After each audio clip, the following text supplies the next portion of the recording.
အမေအဖေရဲ့အပေါ်မှာစိတ်ကလေးတောင်မကွက်စေခြင်းဘူးဦးဇင်းတို့ကဟုတ်လားအမေအဖေလည်းပုထုဇဉ်ပဲမဟုတ်တာတွေရှိမှာပဲမကောင်းတာတွေရှိမှာပဲကိုယ့်အပေါ်ဆိုးတာတွေရှိမှာပဲသို့တော့အဲ့ဒါတွေကမပြောပါတော့ပါဘူးသူတို့ကကိုယ့်အပေါ်မှာကောင်းတာတွေသူတို့ကကိုယ့်အပေါ်မှာထားတဲ့မေတ္တာတွေနဲ့စာရင်ကိုယ်စိတ်တိုင်းမကြတာသူတို့မကောင်းတာတွေကနည်းနည်းလေးပါဟုတ်ရဲ့လား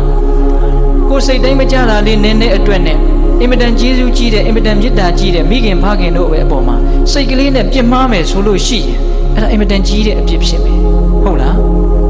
သူတို့ရဲ့မကောင်းတာလေးနည်းနည်းကိုသူတို့ရဲ့မကောင်းတာလေးနည်းနည်းနဲ့သူတို့ရဲ့ကောင်းတာတွေအကုန်လုံးကိုဖုံးပြစ်ခြင်းလို့ရမလားမရပါဘူးဗျမရပါဘူးဟုတ်လားဒါကြောင့်တည်ငါကိုယ်စိတ်တိုင်းမကြမှုကလေးကိုယ်အလိုဆန္ဒလေးနည်းနည်းလေးမပြည့်တာလေအမေဖေရဲ့အပေါ်မှာစိတ်မကွက်လိုက်ပါနဲ့ကိုယ့်အပေါ်မှာကောင်းခဲ့တာတွေအနန္တရှိခဲ့တဲ့မေတ္တာတွေအနန္တအကြီးကြီးမရှိဘူးလားရှိတယ်ဘယ်သူနဲ့မှမတူတဲ့မေတ္တာနဲ့ချစ်ခဲ့တာဟုတ်ရဲ့လားအဲ့ဒါတွေကိုပြန်စဉ်းစားပြီးတော့အကယ်၍များအမေရဲ့အဖေရဲ့အပေါ်မှာစိတ်တိုင်းမကြတာရှိခဲ့ရင်ဩသူတို့လည်းပုထုဇဉ်ပဲလောဘဒေါသတွေပယ်သေးတာမှမဟုတ်ပဲမှားတာတွေရှိမှာပေါ့